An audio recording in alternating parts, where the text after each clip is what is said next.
Okay. I want to say thanks to each and every one of you for being here today. It's going to be a great day. I'm going to go through what I consider to be the very heart of my material. And people ask me a lot. They say, you put out a lot of material on your website. What is the main thing? If you had to tell me the main thing that I should check out if I check out nothing else that's up there, what would it be? And I always tell them the same thing. It's the material on natural law. If nothing else, that's the material that you need to understand deeply. So that's what we're going to be covering here today in an extended presentation format. I want to go through a few things before we actually get started. So I call this section Before We Begin. And the word begin is actually important here because that's really what this presentation is actually about. It's initiation. This is an initiation into really, really deep, esoteric material that has been hidden from humanity for millennia. So I just want to ask people before we get started, how many of you are new or relatively new to my work? By a show of hands, please. That's excellent. This is great. That is great news. I am so glad to hear that. Okay? What I actually didn't want is to come here and talk to a bunch of people who are already totally familiar with my work and have already heard it.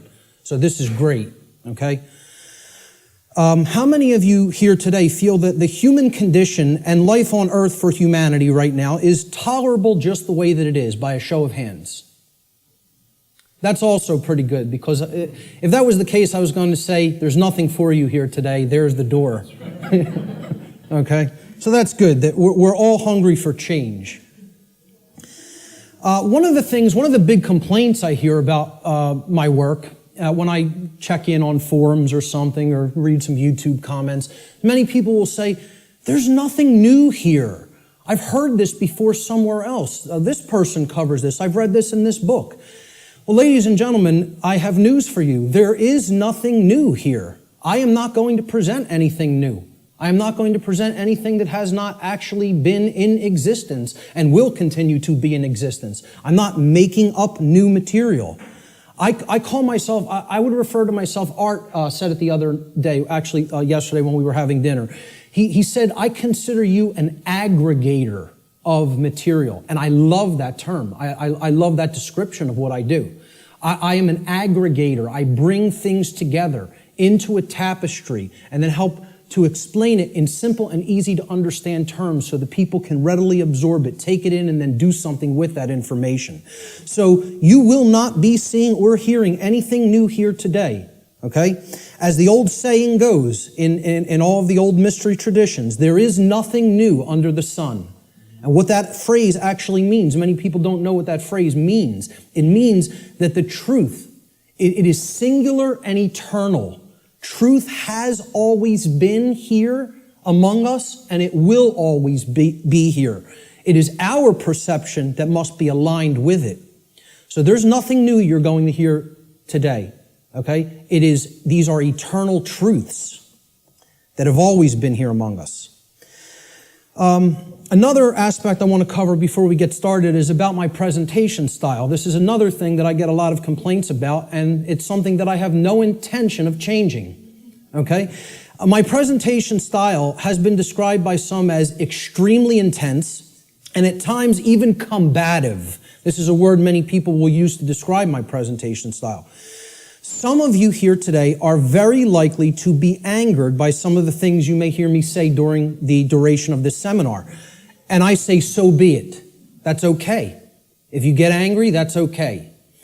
The fact of the matter is that truth itself, by its very nature, is belligerent.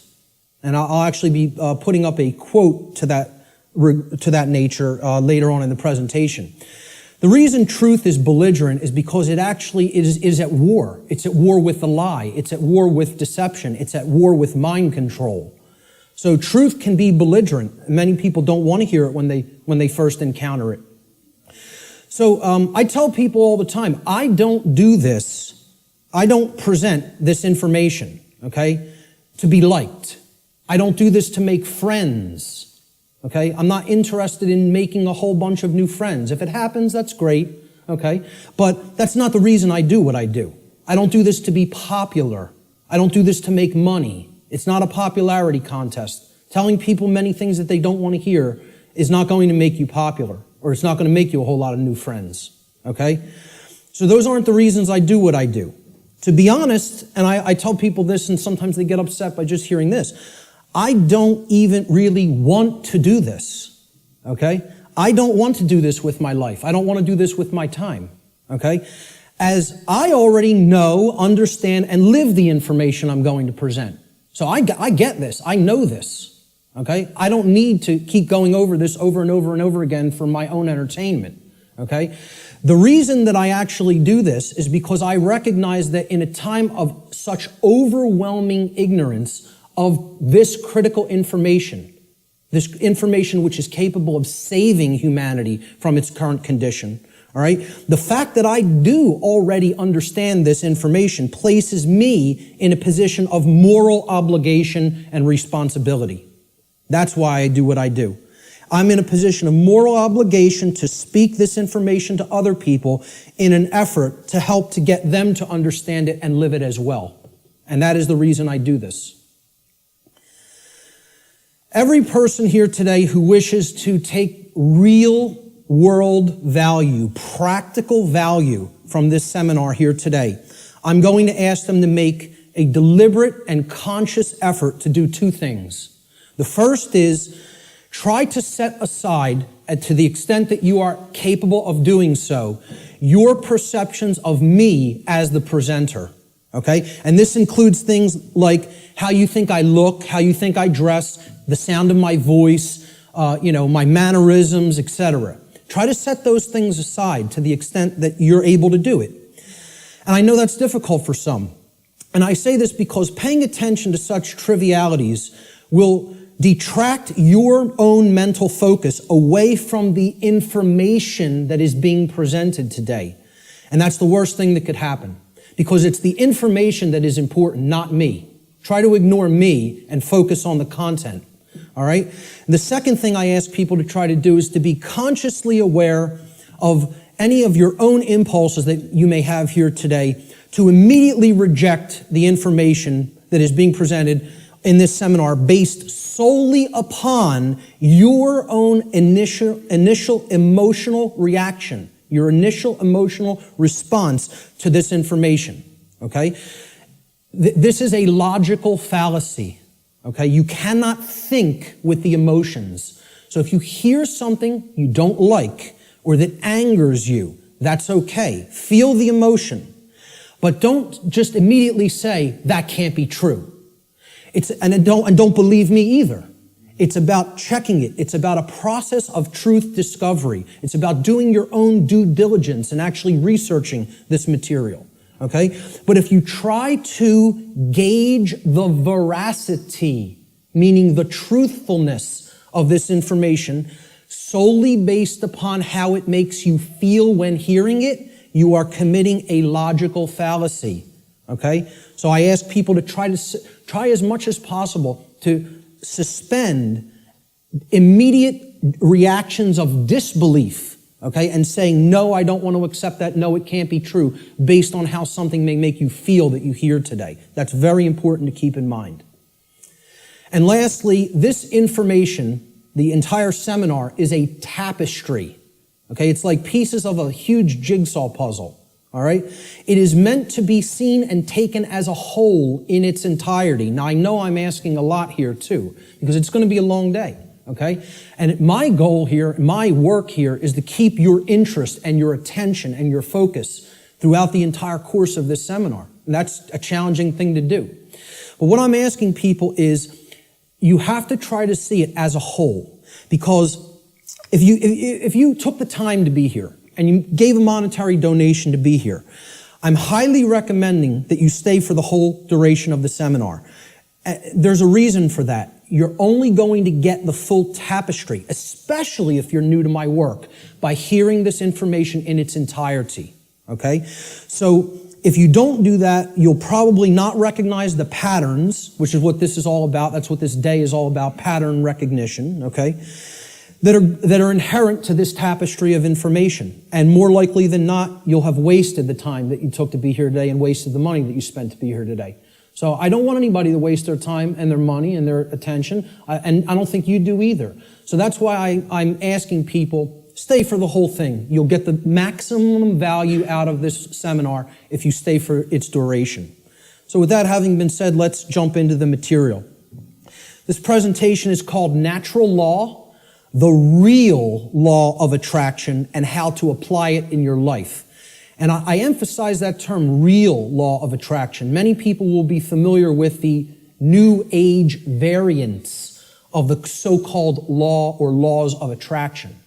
And this is going to differ quite widely from what people have heard in the New Age community and in the New Age movement regarding what the law or laws of attraction are. These are the real laws of attraction you're going to be hearing today and hopefully understanding today. So let's start in. The first section is about teachability, the teachability of the student, okay? How does a student place themselves in the best position to learn? An individual's teachability, or their ability to learn by way of being taught by someone else, is extremely dependent upon the open-mindedness or closed-mindedness of the individual being taught. Low teachability derives from arrogance and rigid skepticism. But it also derives, low teachability also derives from naivete and gullibility. High teachability, on the other hand, derives from a balance between healthy skepticism and an open-minded willingness to learn and change. So we don't want rigidly skeptical people, okay, that don't have an open mind at all. And we don't want naive and gullible people that will accept everything they're told. We want to strike a balance between these two modes. This is called a teachability bell curve. Okay?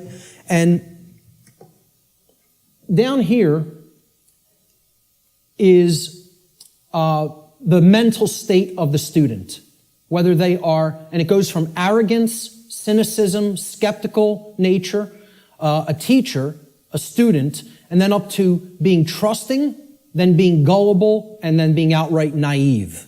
Okay? So that's the whole spectrum of teachability. The best position to learn is up here at the top of the bell curve. This means you will learn the most if you are here. And that means you're in the balance between teacher and student. It means that you're somewhat skeptical and you're also somewhat trusting. It means that you're able to hold a proposition in your mind without accepting it or rejecting it immediately. It means you will consider the information with an open mind, okay, somewhat trustingly, but also somewhat skeptically. All right? That's going to be the mental state we want to attempt to keep during the duration of this seminar, and therefore you will be in the best position to learn. Of course, as we already said, the poorest positions to learn, the things that, if you're in these mind states in arrogance and rigid skepticism and naivete and gullibility, you're not going to take very much away from this seminar. Okay? So we want to remain at the top of that bell curve if at all possible. Human beings should consider with great care where their information comes from, the source for the information. And this is because by refusing to present certain information and by influencing people to dismiss, to dissuade them from looking into certain information because they're telling you that it's unimportant or unnecessary to consider, many modern institutions like media, like so-called education institutions, are seeking to actually control human perceptions, or let's call it outright what it really is, to control the mind, okay? And therefore, to limit what human beings may even come to understand, and therefore by limiting what they are coming to understand, they're actually limiting what they're able to do, what they're able to change, what they're able to create in the world, okay? So you have to be skeptical of where your information comes from. And that's why I tell people at the very beginning in my lectures, do not believe me. The worst thing you could do is believe what I'm telling you. You need to look into it for yourself. And most of all, you need to do personal introspection to really feel inside of yourself whether this information resonates with truth. Everybody has that intuitive capacity. That also has to be turned on and engaged and used. All right? If anybody is coming to this seminar from the perspective of modern, organized, institutional bodies, meaning political thought, political agendas, political organizations, religion, religious thought, religious organizations. I'm talking about organized religion here, okay? What I call scientism, not real science, but scientism. Science as set up by institutional bodies to be rigidly skeptical belief systems that blot out anything that could possibly say anything to the contrary of their pre-existing beliefs. I call that scientism. Okay? And of course, the New Age movement, which you could group that in with religion. It's for those who don't fall into the religious mindset. This is an alternative religion proposed for them, and they call it the New Age movement. And I tell people, please don't think this is going to concur with any of these belief systems, with any of these boxes for consciousness. This presentation is going to shatter these boxes. It stands outside of all of these because these are limiters for perception and thought. They want to place everything in a box, say nothing outside of this box is fit for human consumption, so do not go there. And as a result, they act as a mind control influence. The other and biggest limiter of the human perceptions and the mind, and ultimately of our behavior, is money itself. If you want to talk about the biggest religion, if these other religions aren't big enough and powerful enough for you, there's the one that is the ultimate power in the world, the ultimate religion, the God of this world, if you will. Okay? So what I'm basically saying here is if you're already in a mindset approaching the, let's call it the discovery of reality or the exploration of reality from any of these perspectives, you will be sorely disappointed here today by what you're going to hear. Because the information here falls well outside of any of these institutional limiters for consciousness. Okay? The requirements for creating change and the role of knowledge. Let's talk about these concepts for a moment. Human beings everywhere say that they want certain things in their life. And they say that they want certain things to be present for all humanity. Okay? We say we want certain conditions to be present for ourselves and our species as a whole. And we say we want things such as happiness, health, peace, prosperity, freedom, etc. And all these things are great things to aspire to. And we say we want them. Most people will say and tell you we want these things. All right? However, I don't really feel that they're truly being honest with themselves. Okay? They'll say they want them, but then when you tell them, well, those aren't automatic conditions. They don't just magically manifest. Okay? There are requirements for obtaining these conditions. Okay? And people wouldn't say they want these conditions if these conditions were already omnipresent. Right?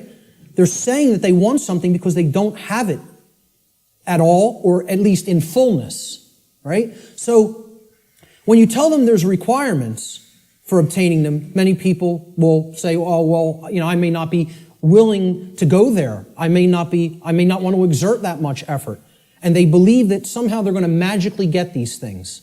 Right? Well, this is what the real laws of attraction are about. It's explaining conditions that you want don't just automatically manifest by thinking of them or just having a feeling about them. This is a New Age deception. There are requirements for obtaining the conditions that we say we want. Requirement exists in nature. It does exist. If you want something to be different than the way that it already is, than the default conditions, then requirement exists. If you're okay with things being the way that they are now, requirement doesn't exist. There are no requirements to creating change. You just accept the default conditions the way they are now and go on with your existence and accept it's going to be this way and possibly get worse. But if you want real change to happen, requirements exist. And this is what many New Age teachers will not tell you, or they'll outright deny that requirements exist for creating real change. Specific requirements exist in order for human beings to obtain the conditions that they say they want. If the requirements for obtaining those conditions are not met, those conditions do not just magically manifest by magical means automatically. That's not how it works, folks. And that bursts a lot of people's bubble right off the bat. This is a key concept to understand. So what are these requirements?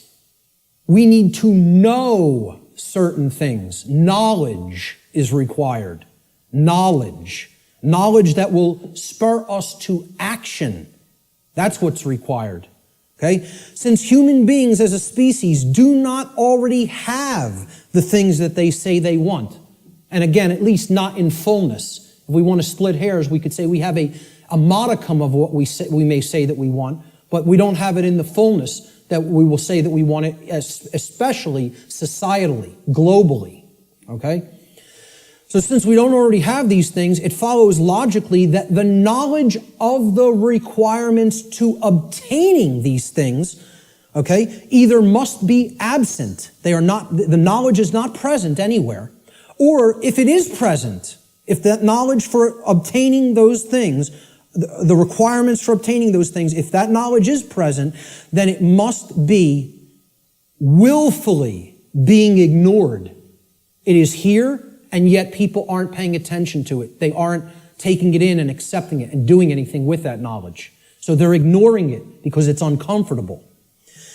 As long as this knowledge continues to remain either unknown or ignored, the manifestation of the desired conditions that we say that we want is impossible. Cannot happen. It is an impossibility for it to magically, automatically manifest without the requirements being met. And that's what we're going to talk about here today. What are these requirements? What is this knowledge? This knowledge is occulted, meaning hidden. Okay, now, how many people here came here today thinking that they were going to hear information about the occult by a show of hands? Okay, about half the room. Good. Okay, for the rest of the people, that may come as a shock. But what you have to understand right off the bat is that the word occult, it's simply derived from Latin, the Latin adjective occultus. Occultus in Latin means hidden, hidden from sight. And it's derived from the Latin noun oculus, which means eye. Okay? The word ocular in English means related to the eye or related to sight or vision. So what the occult is something, it is a body of knowledge that has been hidden away for a specific reason. And we're going to get into what that reason is. Okay, so from the term oculus or eye in Latin comes the verb occultare. Occultare means to hide, to conceal, or to keep secret. To keep hidden from the eye so that it cannot be seen. The information regarding natural law is occulted knowledge. It is knowledge that has been hidden from humanity. Okay, it's held by the few. Which is represented here at the top of this pyramid. You can look at this as a pyramid representing knowledge or ignorance. At the top of the pyramid, you have knowledge. It's the higher you go in the pyramid, the more knowledge. Okay? But the pyramid tapers because at the top, very few people understand that information. Very few people have that knowledge and have actually integrated it into themselves to the point where it becomes understanding. All right? Down here, you have no knowledge, the ignorant masses, okay? And up here you have the people who are in the know, right? Who have this knowledge about how natural law works and are actually using it for a certain reason. We're going to get to that next, what that is. So please, as you go through this seminar, please keep in mind, if I ever use the term occult, all I'm talking about here is hidden knowledge. That's what it means. Occulted knowledge is hidden. Now, why would anybody want to hide knowledge that is extremely important? Well, there's a very specific reason, all right? But before we even get to that, we have to talk about what is this occulted knowledge? What is the body of knowledge? What does it comprise? When I'm saying the occult, the knowledge of the occult, what do I mean by that? All right? Occult knowledge constitutes two things. There's two general bodies of occult knowledge. In the actual mystery traditions and in occult schools, they talk about these as arcana, A-R-C-A-N-A, arcana. The word arcana is also Latin. It means knowledge, okay? That's all it means. So there's two bodies of knowledge. There's one body of knowledge in the occult called lesser arcana, the lesser arcana or the minor arcana. This means the knowledge of the microcosm, the knowledge of the small things, okay? It doesn't mean it's less important. It means it's dealing with the individual units of consciousness, the human psyche, the psyche of the individual, okay? So the first major body of occult knowledge constitutes knowledge of human consciousness, how it works, how it operates, what our motivations are, things like that, okay? The second body of occult knowledge is called the greater arcana or the major arcana, all right? And again, this doesn't refer to that it's more important. It refers to it is the macrocosmic understanding, the understanding of the very large laws of nature that govern the macrocosm, okay? So universal laws are part of the greater arcana of occult knowledge. And what I call here today, under the umbrella, the term natural law, falls into that second category of greater knowledge, the greater arcana of occult knowledge, okay? And what these natural laws are unseen and universal spiritual laws. We could talk about the word natural here too. Natural is derived from Egyptian and other Middle Eastern tradition languages, okay? The word neter in Egyptian, which would have been spelled without vowels, if we transliterated it, it would be N-T-R in English. Neter means spirit in Egyptian, in ancient Egyptian. The suffix al, even in English today, but if you go back into Arabic languages and ancient Middle Eastern languages, al as a suffix actually means of or related to, or having come from, okay? So natural, if you put these root words together, neter and al, right? It means of or related to the realm of spirit, of or related to God, actually. The word neter also meant God, spirit or God, okay? So this is the spiritual domain, the laws that actually are operating in the unseen realm, okay? Now, they manifest in the physical realm. We're going to talk about that, okay? Because that's the operation that it trickles down from. It starts in the spiritual domain and then it manifests in the physical domain, all right? So it's important to understand these two bodies of knowledge. The lesser arcana, okay, is about the monad or the individuated unit of consciousness of the human being. And then the greater knowledge is about the laws that govern the macrocosmic universe. All right? So, what these laws do, this body of the workings of nature that I am calling under the umbrella natural law, they're universal spiritual laws which govern the consequences of behavior. They govern the consequences of behavior. And I would add a caveat to that. They govern the consequences of behavior for intelligent species, for beings that are capable of coming to their understanding. Okay? I would delineate that from like the animal kingdom. Okay? The animal kingdom is not held to the same standard as human beings when it comes to this body of information, because I don't think you're going to sit down with your cat and explain natural law to it. Okay? So when people say, well, why doesn't the animal kingdom held to account in the same way that human beings are. It's because, surprise, surprise, we don't share the same level of consciousness. Okay? There is differences in levels of consciousness and abilities to comprehend information and to actually know how something works. Just like you will not be explaining physics to your dog anytime soon, okay? You're not going to explain natural law to the animal kingdom and have them grasp it because they're not at the same level of consciousness as we are. Okay? So we are held to a different account when it comes to natural law. It governs human behavior. It would be an easy way of saying it. This body of knowledge has actually been called consequentialism by past researchers and teachers. And I have no problem with that term. I've actually looked into consequentialism, and it's quite similar, okay, in its scope and what it teaches. It's been called karma, karmic law, in many Middle Eastern and Eastern traditions, okay? And I have no problem with that term for it either. It has been called in some of the Western traditions and Christian traditions moral law, and I have no problem with that term either.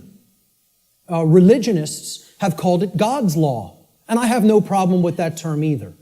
I have no problem with any of these terms being applied to the umbrella of natural law, because that is essentially what it is. But we're going to get deeply into how it works and operates in our lives here today.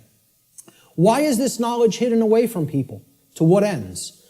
The knowledge of the occult, the hidden knowledge about how natural law works and how consciousness works, is not commonly known. That's why it's not the exoteric. It's not given to the masses. It's the esoteric. It is reserved for the few. And there's a reason for that. It's been deliberately hidden away and kept from the general public in order to create and maintain a power differential. Because if someone else is an extreme level of knowledge, and they know how something works, like something as trivial as how human consciousness works, how human motivations work, how human perceptions work, how human beings can be manipulated. If somebody has deep knowledge of that information, and there's a whole bunch of people over here who have not one iota of how that works, what kind of a number do you think somebody can do on people like that? See, the way I ask people to look at this is real simple. Imagine a very, very, very advanced psychologist at the top of his field, wrote all the textbooks, okay? And he's got a house out in the burbs. He comes into the university. He's got tenure, okay? He's got the trophy wife, the house out in the suburbs, the 3-car garage, driving the Lexus into work at his tenured job. And he finds out that his trophy wife is having an affair because she's bored. She's not satisfied with him at home. And it's maybe the 19-year-old, captain of the local high school football team or something. He's a senior. He's a star football player, right? The jock, yeah. And she has a fling with him. Well, what if he decides, I'm going to become buddy-buddy with my boy here after finding out about his wife's affair? And this kid, this punk, who's cheating on, my wife's cheating on me with, he knows nothing. He doesn't study the mind. He doesn't know anything even about himself. He watches TV 6 hours a day, plays violent video games, is obsessed with football, What kind of a number you think that psychologist can do on that kid? Total number. That's the answer, exactly. That's right. He could do a total number on him. He can gain his confidence. He can get into his head. And I guarantee you give him a little bit of time, he could screw up his life based on what he knows and how he would be able to manipulate based on his hatred of that person. Well, guess what? That's the position humanity's in. We're that punk jock. And I'm not saying we necessarily did something to deserve it, but we're in that same position where the people with this knowledge at the highest levels, they hate us. And they're doing a total number on us because we don't have this knowledge. And until that changes, don't expect the playing field to be leveled. Expect it to get worse. Okay? The knowledge is hidden to create and maintain a power differential. between those who hold it and those who are ignorant of it. It's that simple. The knowledge of natural law and its operations constitutes what I call the most deeply occulted or hidden information that exists on this planet. You will not find any more hidden information. This is the thing that all the distractions are there for, to keep you from learning. The endless trivialities, the nonsense you hear on the news, all the video games, all of the nonsense television, the sports, it's all there to keep people from understanding this. And I can't get you to accept that or believe it, and I don't ask you to believe it. I'm telling you that's what they're trying to, from my years of being inside occult traditions that are very, very dark. I'm telling you, this is what they don't want you to know. From firsthand experience. How many people here today know that I was involved in the dark occult in my past? Good. Great. Okay. The powers that be want to seek to keep this information hidden from the people of the earth at all costs, because understanding this information about natural law will level the playing field and put an end to the currently entrenched systems of control that are operating on the earth. We should very clearly make a distinguishment between nescience and ignorance so that people fully understand the difference between these two concepts. How many people even have heard the term nescience? Very few.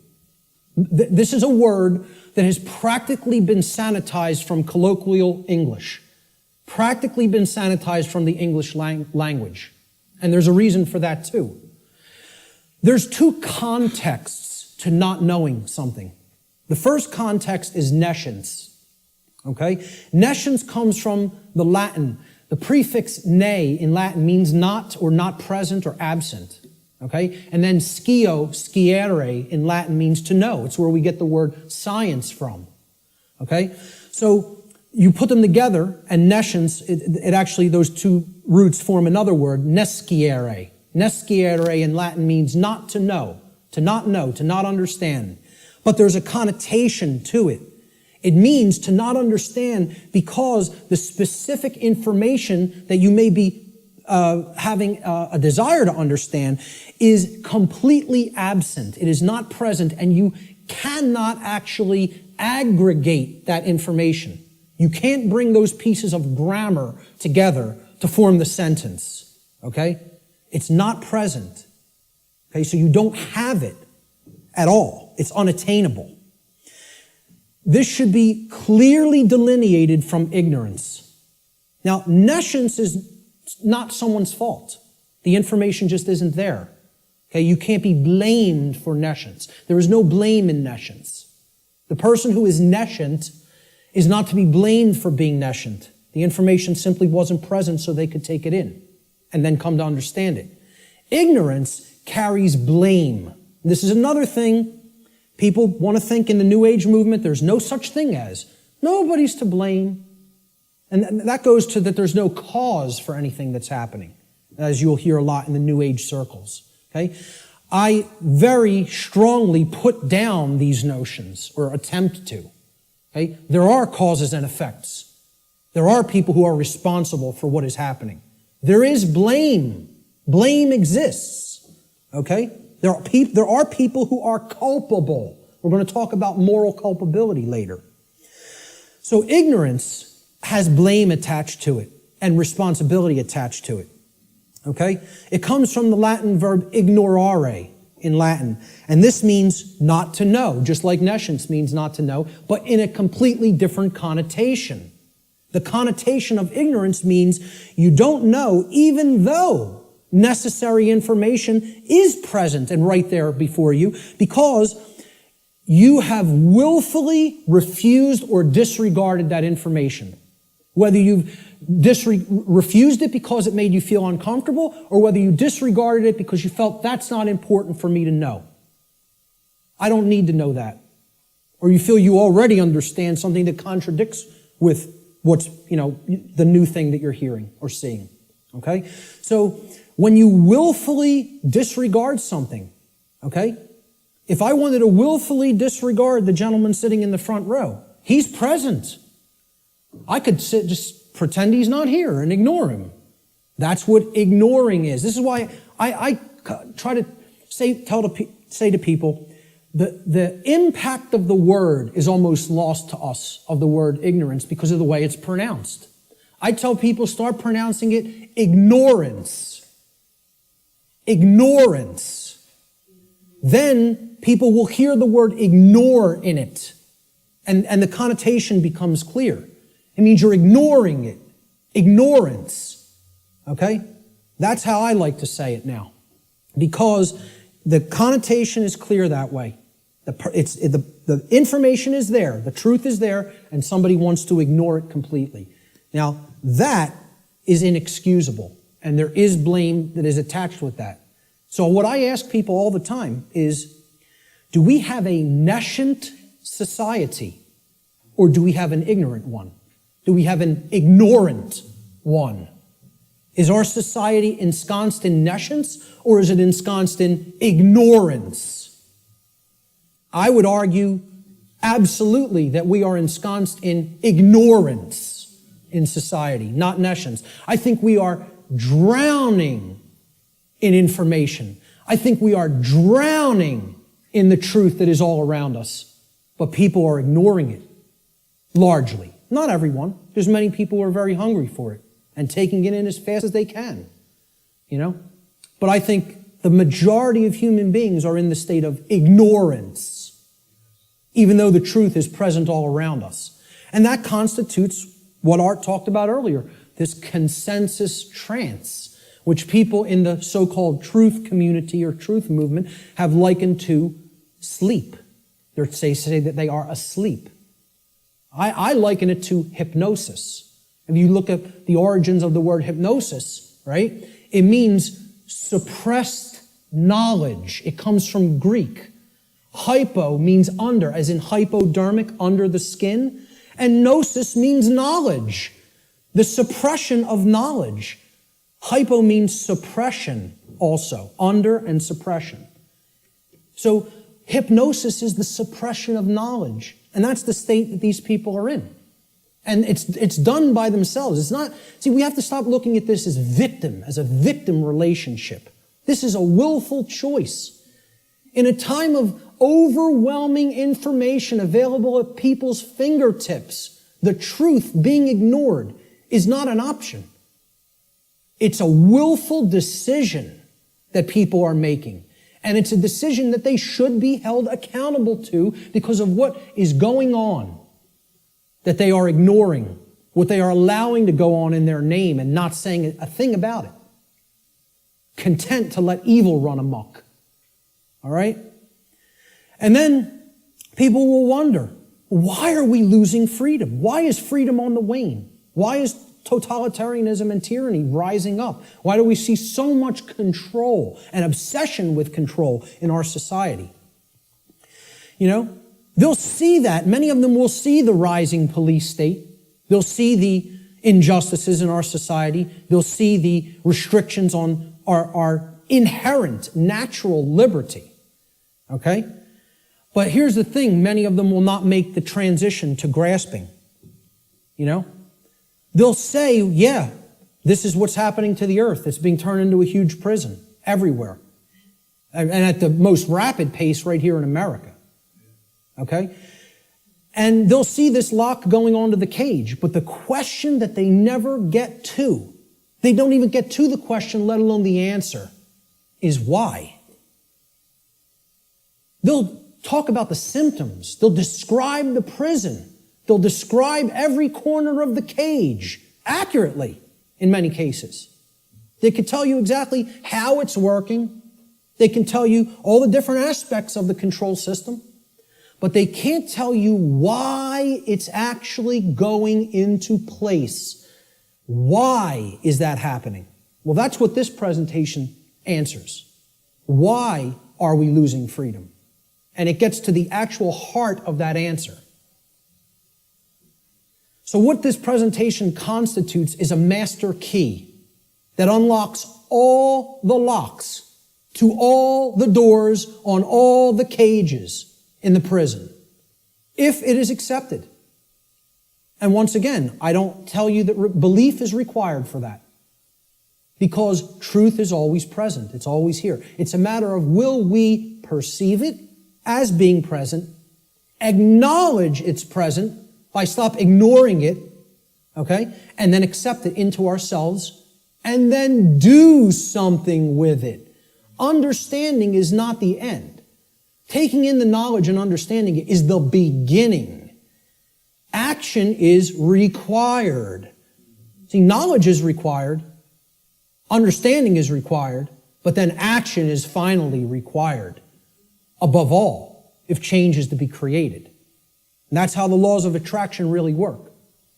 So, will people as a whole, as a society, accept that master key? I can't answer that question. All I could do is try to place it into their hands. After I have taken that key and unlocked my personal prison, my personal cages, and freed my mind, all I can do is try to help people to see, here's how this key works. Here it is. Here's the information that constitutes that key. And here's how you put it to work in your life. That's all I can do. Can't make anybody take it. Let's look at what problem solving entails, because that's really critical to understand if we're going to get past this stage and where we're at in our stifled evolutionary development as a species. There's a few main steps to solving problems, any problem. Doesn't matter what the nature of the problem is. The first is you have to recognize that the problem exists. Recognize that there is a problem to begin with. And I think by asking the question, is everybody content with the way things are? Nobody raised their hand. I think that's great, because it at least acknowledges to me that people here today recognize we have a problem. And that's healthy. That's good. Okay? Many people out there don't believe we have a problem. You know, they like this place. They like the world the way that it is. You know, which is unfathomable to me, because to me it's a living hell. And that's not because of how my own personal life is going. I'm very content with my own personal life. I have no self-inflicted suffering in my personal life. I don't create problems for myself.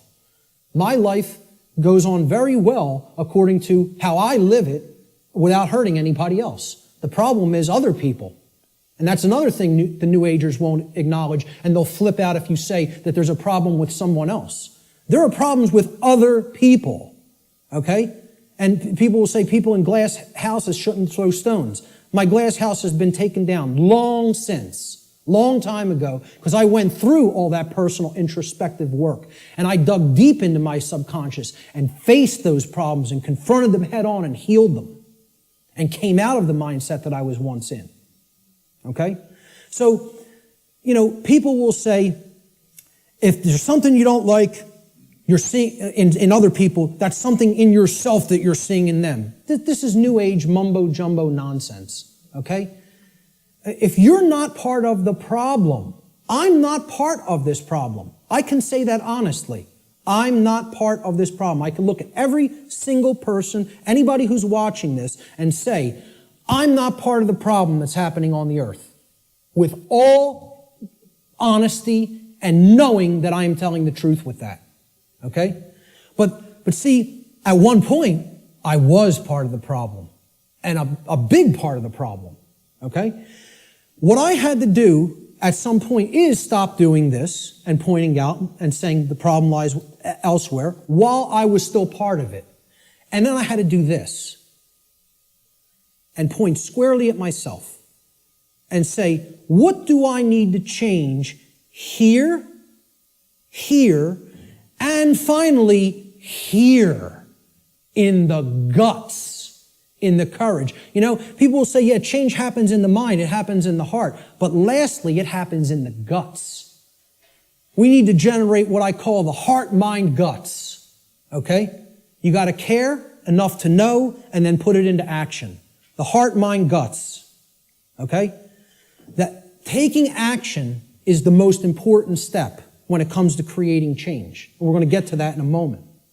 But the whole point here is I had to look at what I needed to change about myself in my thoughts, my emotions, and my actions, and then change those things in myself. This is what most people want to run away from. They want to say, yeah, I want those things that I say I want to magically to be present in my life, but I don't want to do those things that require self-change in how I think, in how I feel, and in how I act. I want it magically to happen without changing those things in me. So I can honestly look at the rest of the world and say, the problem does not lie within me. I am not seeing a manifestation of myself in other people. Other people have not done the same process that I have, the introspective work that I have, and gone through that painful, painstaking work that involves effort, hard effort. I'm not up here telling people, I'm offering you the tonic. You're going to take a sip and magically you will be enlightened. Okay? Knowing what's going on in the world is hard work. It involves destruction. It's a destructive process. It involves destruction of belief systems. It involves completely breaking down barriers that are in your head. Okay? Hardly anybody wants to do that work. People want to run 1,000,000 miles an hour in the opposite direction from that work. Anything but that. I'll take the grave instead of that. Okay? That's where most people's heads are at. All right? So let's get back to the steps here for problem solving. The first is you got to recognize that there's a problem. If you are in denial, good luck. Let me know how that works out for you. Because you're not solving any problem in a state of denial at all. Fear-based denial of the problem must first be dealt with and conquered and stamped out. And you have to acknowledge how bad it is. You know? People feel symptoms coming on of a disease or something and they want to ignore it because they don't want to believe I'm sick. I don't want to believe I'm sick. I don't want to believe I have a problem. Then you're waiting. You don't get it diagnosed and then it turns into a much bigger problem, which is where we're at as a society for ignoring this information. This is what denial looks like, symbolically. Okay? A person with their head in the sand like an ostrich. And please take note, ladies and gentlemen, when you're in this position, when you're in the position of denial with your head in the sand, you're on your knees with your ass in the air. Okay? I almost say it's amazingly synchronistic that the human body was designed like that. That in order to put your head in the sand, symbolically, so to speak, you have to be on your knees. Okay? And that's where most of our society is at. They're on their knees. And in that state of denial. The second step to problem solving is to recognize that the symptoms that are being displayed, the symptoms you are seeing, are merely effects of underlying causal factors. You can't treat symptoms and solve a problem. It's not possible. That's not how problem solving works. You have to get to what caused the problem. Okay? Instead of simply treating symptoms, make an accurate diagnosis of the causes of the problem. So what does the word diagnosis mean? Diagnosis comes from Greek. The preposition dia, transliterated there in the parentheses, you see it in Greek script. Okay? It means through or by way of. So by a method, by a particular method. All right? And the second part of diagnosis is the Greek noun gnosis. Gnosis means knowledge in Greek. So what a diagnosis means is through knowledge or by way of knowledge. You're going to solve the problem by way of knowledge. There is knowledge that acts as the requirement to solving the problem and getting what you want. And here's another thing, and I'm going to keep going back to this. It's going to be like an undercurrent in this. Because the New Age community, I'm going to become a more outspoken opponent of New Age ideologies because they are lying to people, whether it be through direct, willful deception or whether it be through useful dupes and useful idiots. They are telling people things that are completely inaccurate to how things really work. All right? Because they want to keep people suppressed and non-active. They want people in acceptance mode of everything. Accept, never rebel. Okay? Don't take action. Just observe, just watch. You'll hear all of these things in the New Age movement. Okay? The reason I bring it up is because when you even say the word knowledge to some New Agers, they almost take offense. Because what the New Age is becoming is the new modern day variant. It's a new form of what's known as solipsism.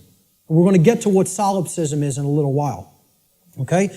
But essentially, people don't want to hear that knowledge is what is required. Because the attainment of real knowledge, not pseudo-knowledge, real knowledge, requires work. It requires effort. It requires reading. It requires listening. It requires watching. And you know what most of all it requires that people don't want to give up? Who can tell me? Time. Thank you, sir. It requires time. There's one of the currencies people don't spend, on many things that they don't feel they can get immediate gratification from, which is why immediate gratification is so stressed in our society by the control system. That's what keeps people in their ignorance. So a diagnosis means if you're going to get well, you got to have the knowledge of the underlying causal factors that led to the creation of the symptoms. You're not going to treat the symptoms and get well. You got to have the knowledge to get to the causal factors, to find out what cause put this into effect. And we're going to talk a lot about cause and effect.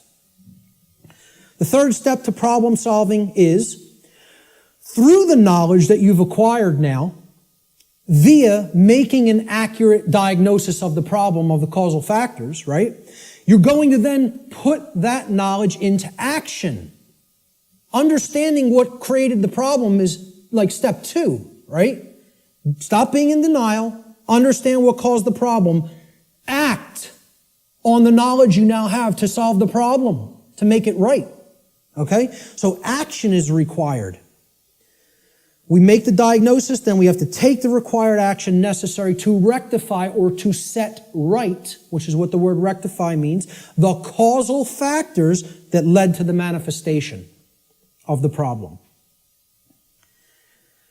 Let's talk a little bit about the concept of what truth is, how I refer to truth in all of my work. Because people have a real deeply mystified concept of what truth is or what it means. They'll get into all these really deep abstract discussions of the mind of God and, trying to get into quantum theory and everything. This is mystification of the concept of the truth. And we have to demystify it. We have to bring it down to real simple, easy to understand language that anybody can comprehend. And then really completely delineate that from perception of any given thing. Because the two are not the same. When people say perception is reality, nothing could be farther from reality than that statement. Perception is not reality. Okay? It is just what it says, perception. Seeing through, perceive, to see through something. Like a lens or a filter. Okay? I perceive things differently without these glasses. That's one perception. When I put them on, I perceive things quite differently and more clearly. Okay? Well, that's how human perception works, like a lens. It's a filter. Okay? But what's there is the same thing. What's there is the same thing. All that changes how I perceived it. All right? So let's look at this concept. Truth is objective. That means that it's not dependent upon the perceptions of human beings. No one wants to hear that.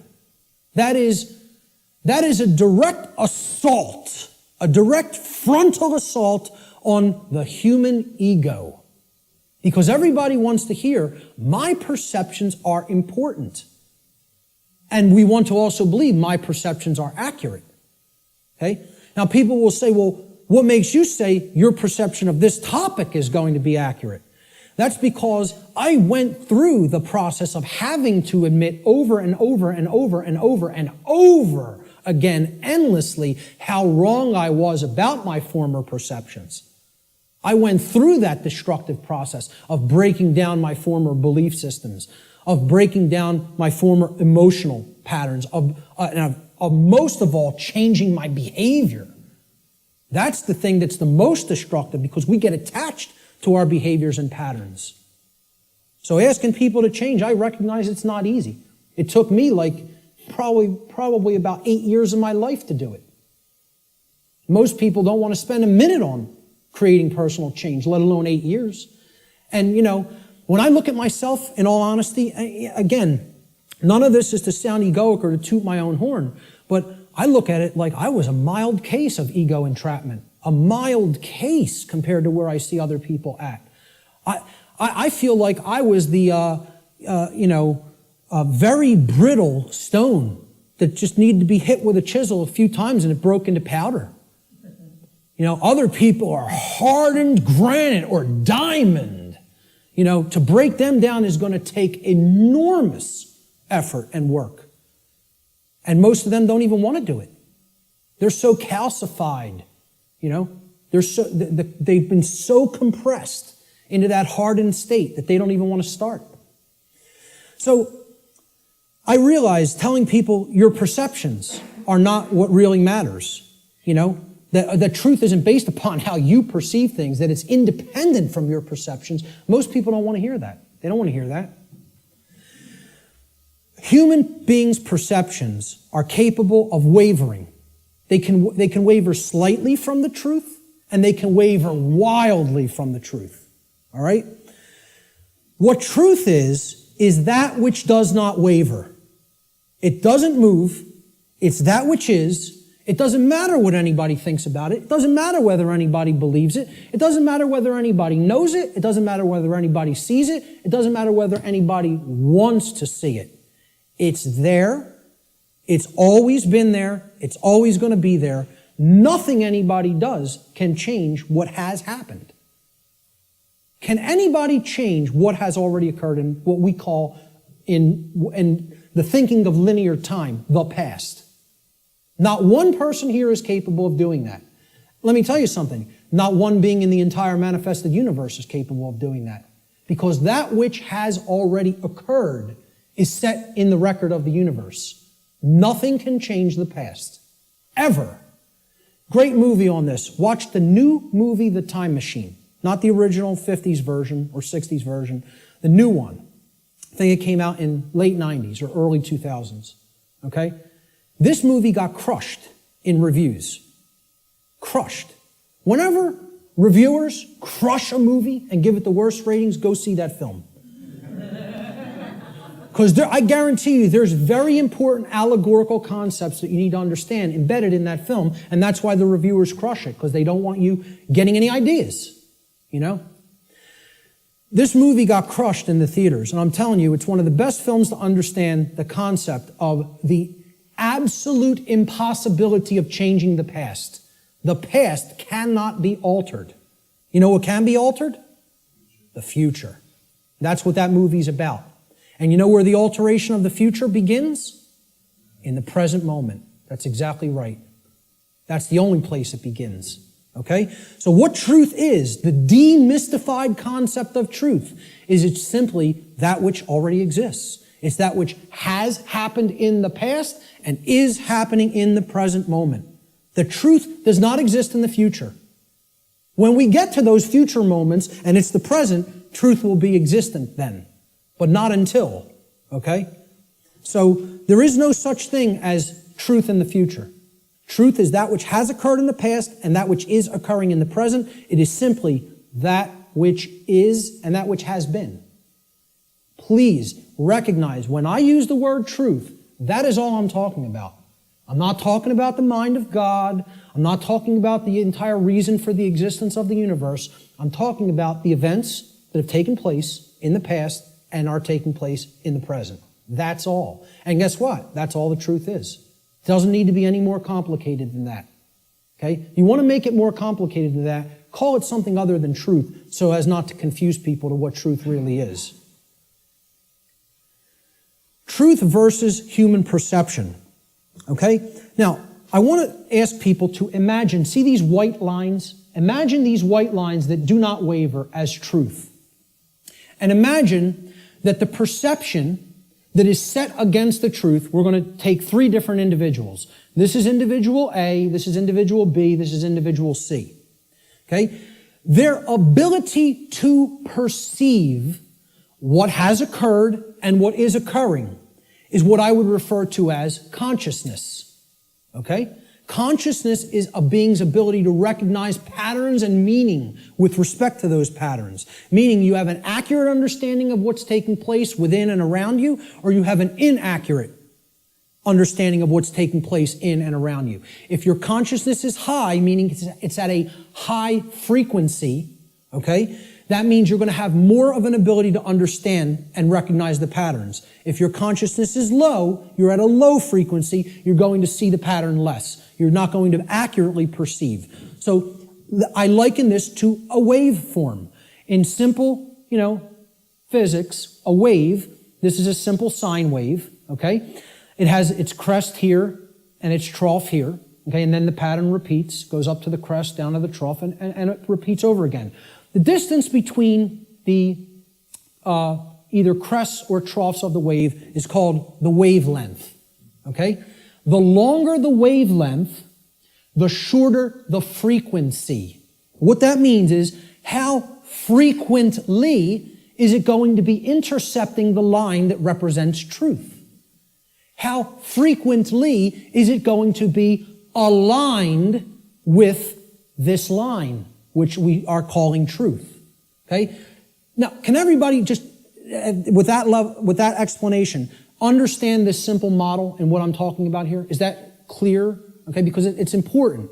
Because this is a low frequency vibration. It's a low frequency wave. A wave like this, if it was an audio wave, would produce a low frequency, would produce a low bass tone. Okay?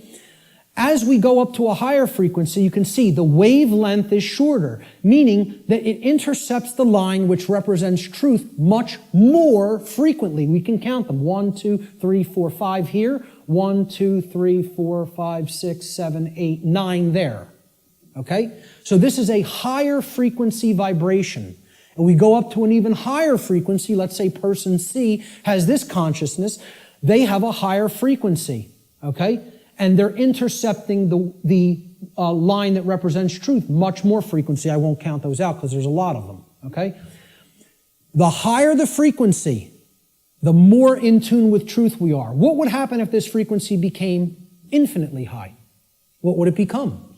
It would be indistinguishable from a line. And therefore, someone would be aligned to that which is. The higher the level of consciousness or frequency, which is their perception of reality being accurate, okay? Not wavering as much from the truth, because it's hitting it in more places.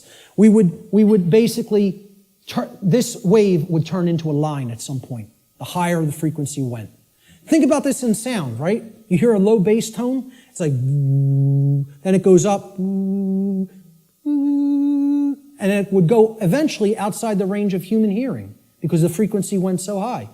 Same concept here. The higher the frequency, the higher the perception of reality, the quality of the perception is going to be. Okay? The concept to keep in mind here is perception is not reality. It's the filter we see reality through. What the human being's work is to do is to align their perception to the reality which exists, which is truth. We need to set aside what we want the truth to be and look at what it is. What it is altogether different than what we want it to be. But until we recognize what it is, we're not even in a position to make an accurate diagnosis of what's going on and therefore create what we want it to be. So I'm going to give the first quote here, comes from a gentleman I personally greatly respect. How many people are familiar with Travis Walton, by a show of hands? Hardly anybody in the room. Wow, 2 people. Amazing. And I know Barb is in the back because we've met him personally. I spoke with this gentleman at a conference last year in 2012. And I just want to say, I just think he's a totally genuine individual. I don't care what anybody thinks of me saying that, okay? I believe him. Do I know factually that what he claims happened to him did? No, I do not. But I believe what he is saying for a reason. when I am around somebody, especially for any length of time, I think my intuition is good that I can get a feel for their heart. Okay? And when he's telling you stuff, it's very consistent. And in his book, he asks people, you need to listen to my whole story, suspend your disbelief for a minute, and then do your research and then make a judgment call. Do you want to believe me? Do you think I'm telling you the truth? Do you think I'm lying to you? And then make up your own mind. Okay? And who Travis Walton is, he claims that he was an abductee, that he was taken on board an extraterrestrial craft at a point in his life. He disappeared for days. They were out looking for him, and his best friends were accused of murdering him. And he shows up 5 days later in like deplorable conditions, out on a country road someplace. But anyway, again, I spoke with him back in 2012. I just bumped into him again. We were just at a conference. I'm bringing this up for a reason. We were just at a conference in Philadelphia where he spoke.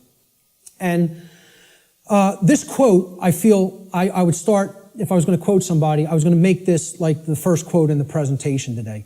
Travis Walton says in his book, which is called Fire in the Sky, he said, I have come to realize that the biggest problem anywhere in the world, the biggest problem anywhere in the world is that people's perceptions of reality are compulsively filtered through the screening mesh of what they want and do not want to be true.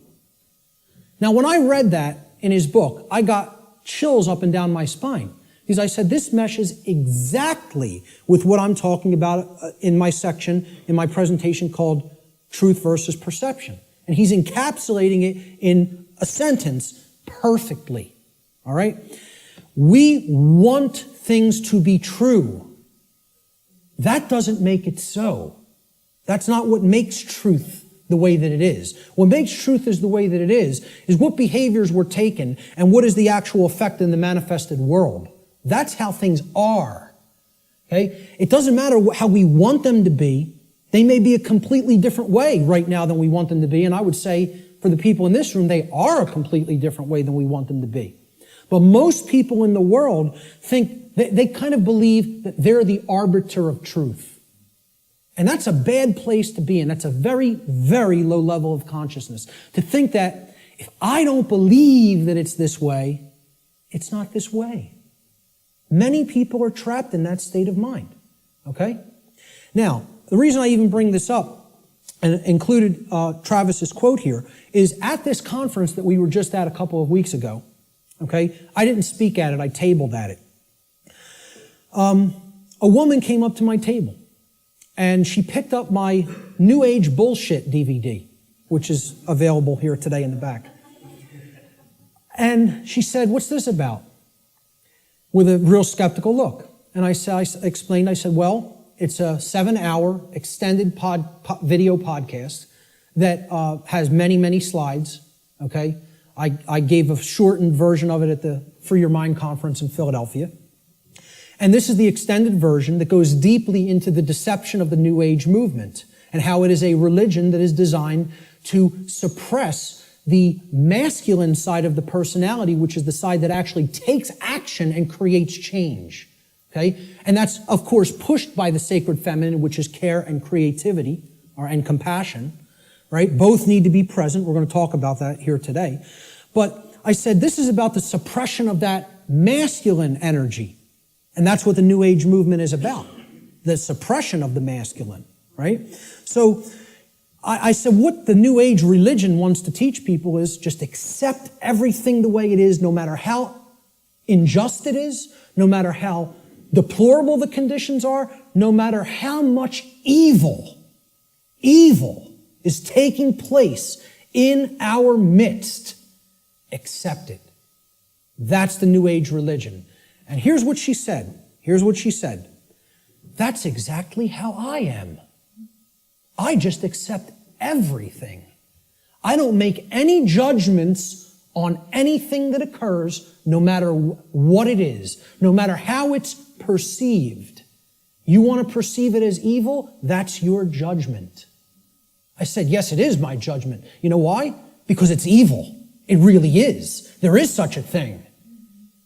I said, and you're content to let evil run amok and take this whole world because you don't want to act. Because what's really there is cowardice. That's what it really is. Okay? And she didn't want to hear that. She said, I prefer not to see it that way. Now, align this with the quote. I prefer not to see it that way. Okay? And I hope by some miracle she happens to see this presentation at some point. Okay? And, in hindsight, I didn't say this to her on the spot, but I thought about it for a little bit the next day. And what I should have really said is, no, you prefer not to see, period. That's the truth. Okay? So I prefer not to see it that way means, no, I want to ignore reality. I want to believe what I want to be true is the way that it already is. And this is what the New Age hoax is peddling to people. Okay? So, great quote that I thought accurately sums it all up. See, this woman also told me that she is a follower, quote unquote, of the New Age ideology that is referred to as the Course in Miracles. How many people have even heard of this? A lot of people, okay? You know what that is? It's called solipsism, wrapped in a nice, neat new package. Solipsism. How many people are familiar with the ideology called solipsism? Good. More than I would have thought. Most people have never heard of this, okay? Solipsism is a completely egoic and destructive ideology that has absolutely no bearing or resemblance to truth in any way. And the people who are solipsists are mentally ill. I'm not even going to provide any evidence of that. I'm telling you, you need to research this religion and sickness for yourself. It's a mental illness. A solipsist is a mentally ill person who should probably be somehow removed, segregated from society, and institutionalized until they are made well, because they are a destructive influence on society. This is what I focused on podcast number 1 of my podcast series and radio shows. I went into the ideology of what solipsism is and how destructive it is and how it's a religion. Okay? What this is, well, first of all, let's look at the word. And you'll notice I'll be breaking down words all day long. Because if you don't understand where words came from, you don't really understand what they really were intended to mean. Regardless of whatever connotation they may have taken on in the modern world, the intended meaning of the word, the original meaning, is derived from its etymological derivation. You need to go into the ancient languages, Latin and Greek roots and other languages, Germanic, Arabic, etc., and you need to break down the words from their etymological origins. Then you will understand their real meaning. And I'm telling you, you do this, and the top of your head will blow off by what you will find, by what words we speak on a daily basis actually mean. And we have no idea what they mean. Okay? So the word solipsism comes from the Latin adjective solus, which means alone or one. And then the Latin pronoun ipse, which means self, myself, etc. Okay? The ideology of solipsism is that nothing exists outside of me. I'm the only being that exists in creation. Or essentially, it's another way of saying I'm God. Okay? That my perception is the only real perception and no one else is here. Now imagine that. Now, what I'm essentially telling the audience here today is your perceptions are not the truth. You have to work to align your perceptions with the truth. That's damaging enough to the human ego, okay? If I just said, none of you exist, I'm only perceiving your existence, I'm the only one who exists, imagine how egoic that statement is, and actually how demoralizing it is to other people. You're even telling them, I don't even consider that you exist. That's what a solipsist is. They believe the universe is a big illusion created somehow for their amusement. And that there's no objective reality, that you don't exist, you don't exist, you don't exist, you don't exist. I'm the only one who exists. And that's not mental illness. We don't diagnose that as mental illness. Okay? I don't care if you want to accept the notion everything is one. I personally accept that notion. I do accept that we are all one. That doesn't mean you're not existent in the physical domain right now as I'm talking to you. Of course we all exist here. We are in the physical domain, okay? The whole point is these people want to believe the entire physical domain is such an illusion that nothing that takes place in it matters or has any significance and should just be watched and nothing should be done to change it. And let me explain what this is, folks. When I was a Satanist, okay, and I was working inside the Church of Satan and other dark occult organizations, they have a set of sins, believe it or not. They don't look at them as sins in the same way that, religionists look at sin. But they have the things that, these are behaviors and thought patterns that should not be engaged in by the dark occultist themselves, by the magician, if you will. You are not to engage in these behaviors, but we are to peddle them to other people. We are to get them to engage in these behaviors. Okay? You know what the first one is? No, it's not. That's the second or third. I think it's the third, if I'm not mistaken. I don't have the list handy. But the first one is stupidity. That's the first satanic sin. Okay? For the dark occultist. But they want other people in deep stupidity. They want other people in deep ignorance. The idea here is we will know it all. We will know the truth so that we can control others and keep them a dumbed down herd. Okay? There's a bunch of other ones, but I think the second or third is solipsism. Solipsism is one of the biggest sin for Satanists and dark Luciferians and dark occultists. They don't want any of their membership believing in this mental illness nonsense. Okay? But they want to propagate it and peddle it. They want to do that. And they told me personally, higher ups in this network told me personally when I was working with them, wait until you see the New Age books that our membership, will be writing, or either writing ourselves or putting into the hands of useful dupes to write and put out there. We'll be giving them the idea, they'll write it for us, put it out there as their own idea.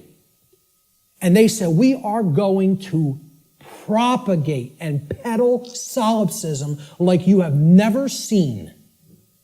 And you know what? When they say something, they do it. I'm serious. They're aligned. Their act is together. They act on the same page. And for that, I have respect for them as an enemy. And I don't take anything they do lightly. I recognize they have the will. They're not like the rest of humanity. They align their thoughts, their knowledge, with their version of care. It's not like our emotionally based care, but they care about what they're doing, and then they act. And when they act in concert, and they get it done. Okay? I'm not saying, I agree with any of their agenda, because I don't, and I'm trying to stop it. But I have respect for their unity. They are unified and on the same page, and humanity is not. And that's why, in all honesty, we're having our rear ends handed to us in this spiritual battle right now. At least right now. Solipsism is the ideology that only one's mind is sure to exist. Solipsists contend that knowledge of anything that is outside of one's own mind is unsure, and hence there is no such thing as objective truth. Okay? No such thing as objective truth. And therefore, nothing about the external world and its workings can actually ever be known. Just think about that statement. It's saying no one can ever know anything. You cannot come to know anything at all. There is no such thing as knowledge. So what I would say to somebody who's following the quote-unquote Course in Miracles, or Course in Solipsism, or Course in acceptance of all forms of evil in this world, is you can't know anything by reading the Course in Miracles, because nothing can be known. Why would a solipsist ever pick up a book? Why would a solipsist ever watch anything, any video? Why would a solipsist ever engage in a conversation with another human being? Tell a solipsist you can't know that you're going to fall off that cliff, so why don't you go try to walk over it and see what happens? Because you can't be sure of anything. They won't do that, though, you know? The whole point here is this is a religion. This is a New Age religion. And I'm telling you who it's peddled by. It's peddled by the occultists who have the knowledge of how natural law works and are trying to put out whatever ideologies they can, destructive ideologies they can, to get people not to understand it. Or to even go so far as to believe that nothing can be understood. Why would you bother to look into natural law? Nothing can be known. It's unbelievable that anybody would be so gullible and naive to fall into this mindset. Let me just tell you what it really is. It's a person who has given up on life. They feel that it's so difficult to know anything and they don't want to do the work to come to that level of knowledge that they've just said, I don't believe it can be known. That makes me feel more comfortable in my ignorance and laziness. That's the truth about what solipsism is. Okay? And that's the truth about my friend I bumped into at the MUFON conference. And I'd say that to her face. Okay? So, we have to realize we're battling this force. This religion is on the rise. Solipsism is on the rise. More people are becoming solipsists or solipsistic in their beliefs, in their thought processes. Let's look at some basic definitions and working definitions. Now, first thing we're going to define is definition. Let's define what a definition is, okay? A definition is an exact statement, a statement of the exact meaning of a word, all right? We're looking for an exact meaning, not a connotation, not a maybe or a like or a somewhat. We're looking to narrow the focus. That's why it definites it. It makes it finite.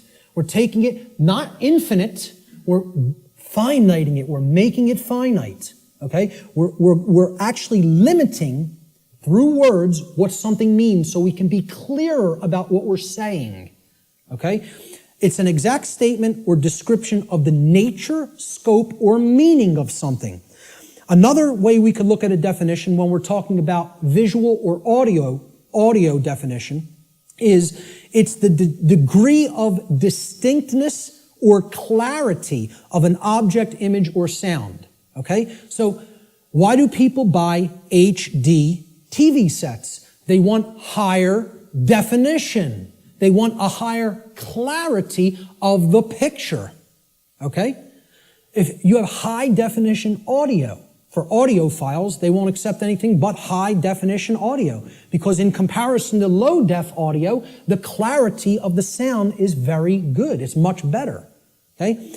So that's what definition is. It is all related to clarity. When we use it in conjunction with words, it means the clarity of the meaning is amplified, okay? And when it's with a picture, the clarity of our vision, of ability to see what the picture is, the information in the picture is amplified. And same thing with sound. The more accurate the definitions that we have for words or concepts, the better our clarity of meaning and therefore our understanding of those concepts, words or concepts will be. So definition simply means clarity of meaning when we're applying it to words and concepts. So therefore, let's define natural law. So this is what we're going to be talking about for the rest of the day. We have to define it. The simple definition of natural is inherent, having a basis in nature, reality, and truth, not made or caused by humankind. So if it's natural, it wasn't made by man. Mankind didn't make it. Okay? And again, the origin of the word, neter in Egyptian, means spirit, and all means of or related to. So of or related to spirit. It is all of nature, the spiritual domain. See, this is the other part. People believe that the spiritual domain is separate from the physical domain. This is a huge thread and a huge central focus in all of my work.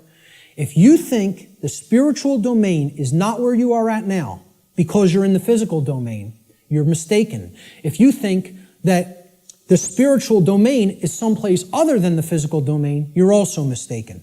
If you place emphasis on one above the other, and say, well, this one takes precedence and this one's not important.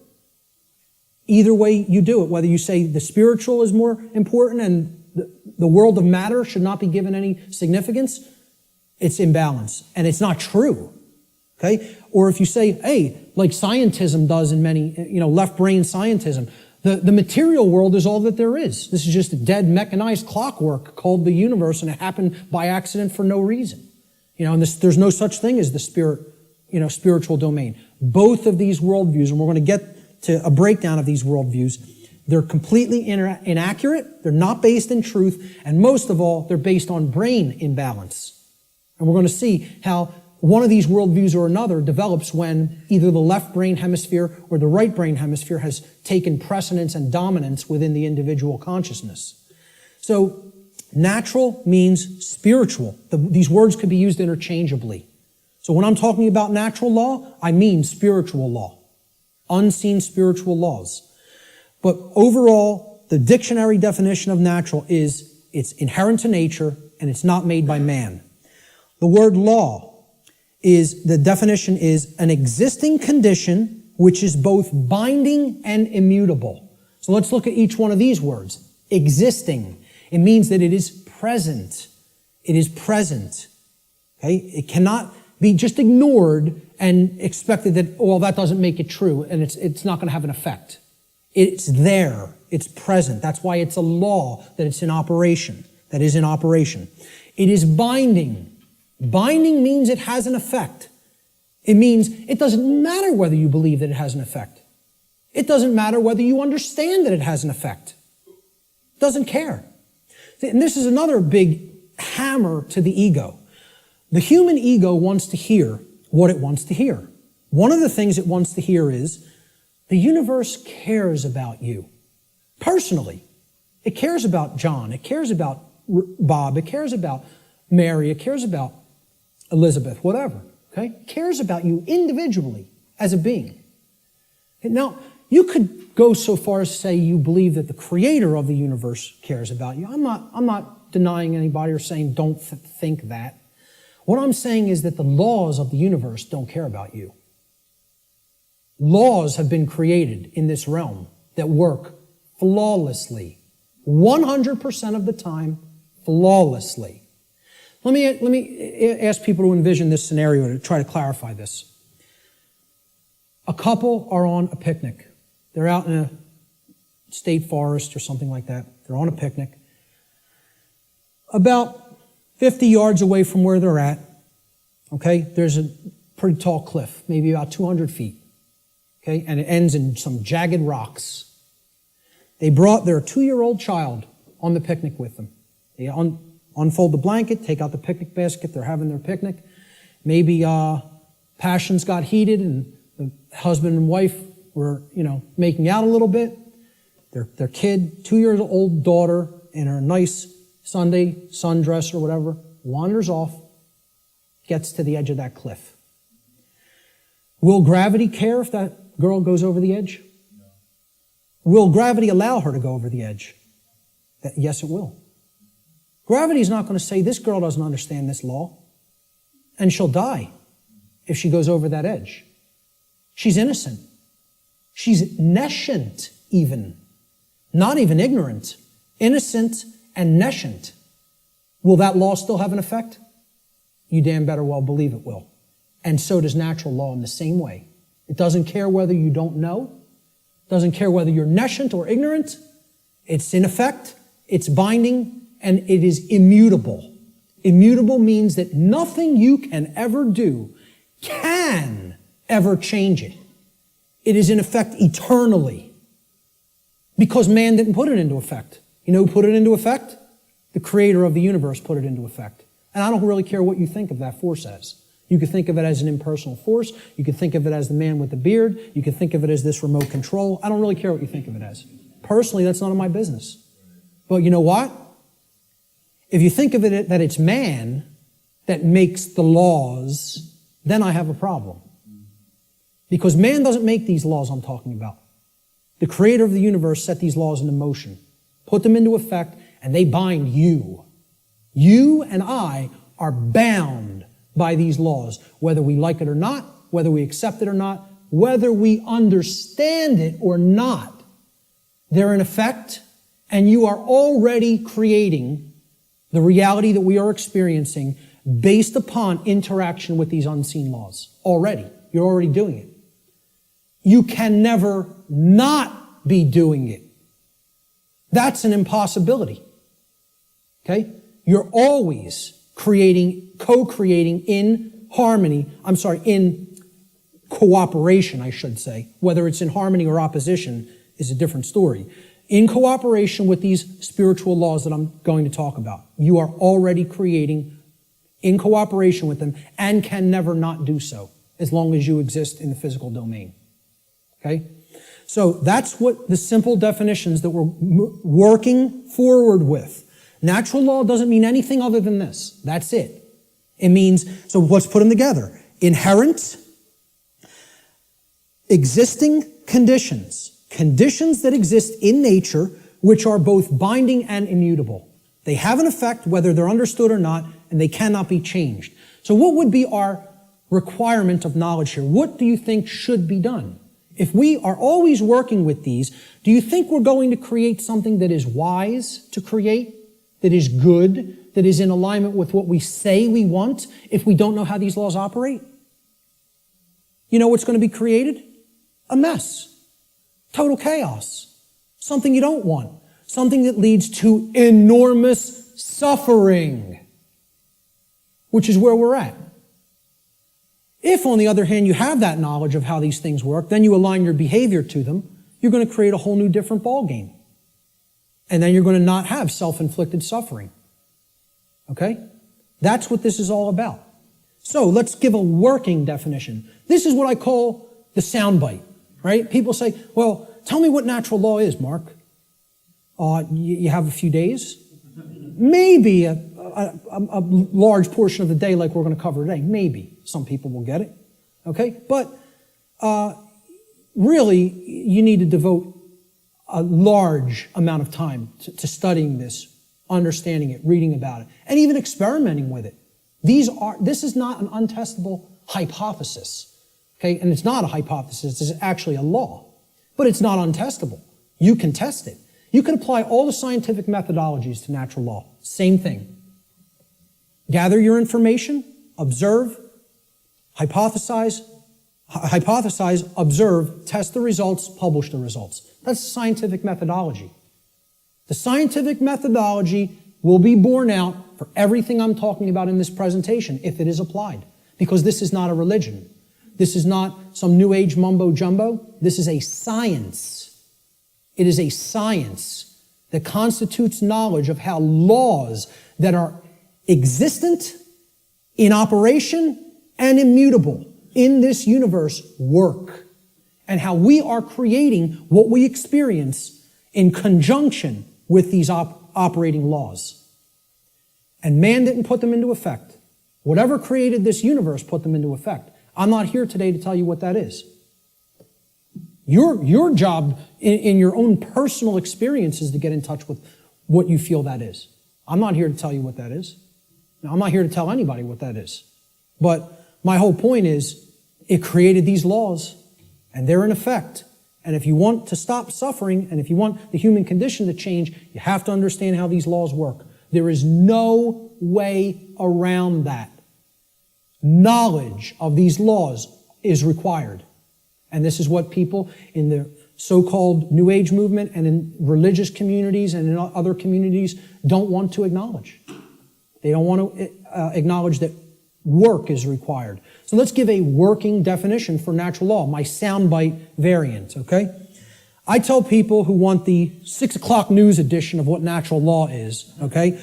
Natural law is universal, non-man-made, binding, and immutable conditions that govern the consequences of behavior, and specifically, at least on this planet, human behavior. I would say in the universe, it governs the behavior of all intelligent beings. Intelligent beings. Okay? Natural law is a body of universal spiritual laws which act as the governing dynamics of consciousness. The governing dynamics of consciousness. That's the working definition.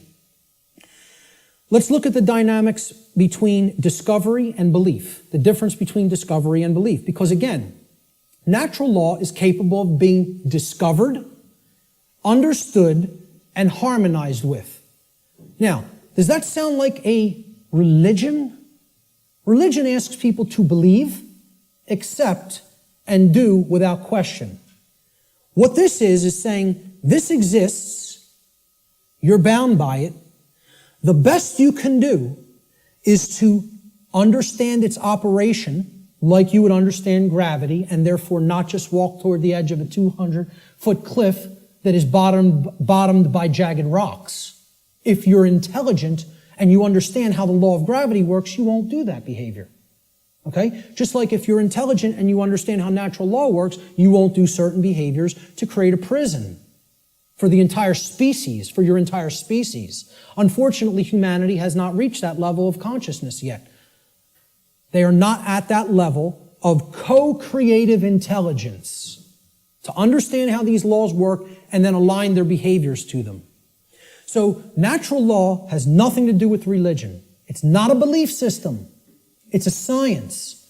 It is a discoverable operation that is already in effect that we can either understand and align our behavior to or remain ignorant of and suffer as a result of that ignorance because it's already in effect and already has a binding effect upon you and your behaviors and everyone's. So when it comes to belief, and anybody that was trying to propagate a religion wouldn't put this slide up here. When it comes to natural law, it works just like gravity. So the clown that's going to jump over the cliff saying, I don't believe in gravity, what's going to happen? Down he goes. Because belief is irrelevant. Because natural law does not care about you. It does not care about you. It is in effect, no matter what you do, deal with it. And people don't want to hear that. And I recognize this. I recognize I'm not telling anybody anything they want to hear. If I wanted to sell a lot of stuff, if I wanted to be real popular, I'd come up here and I'd tell you exactly what you want to hear, and then I'd be making $50,000 a presentation like Wayne Dyer does.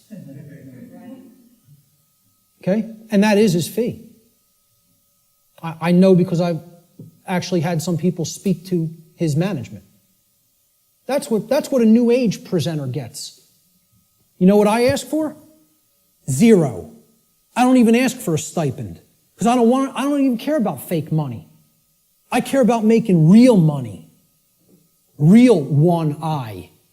The word money is actually one eye.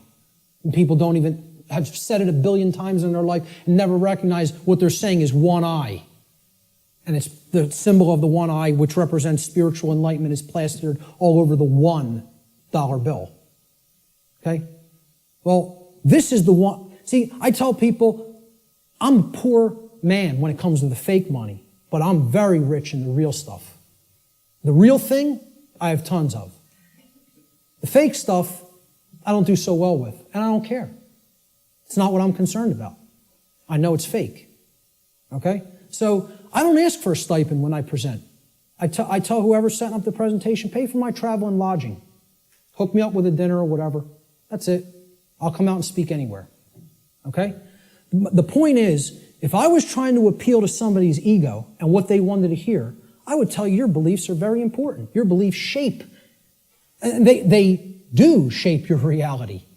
In a negative way, if you don't align yourself with truth and you want to stay attached to a belief system because you prefer it over what's real, okay? So when it comes to natural law, I'm not telling people don't believe in yourself. See, people will say, there's forms of belief that are good. Yeah, I acknowledge that. I understand that. Believe in yourself. Believe in your own ability to come to this understanding of information like this.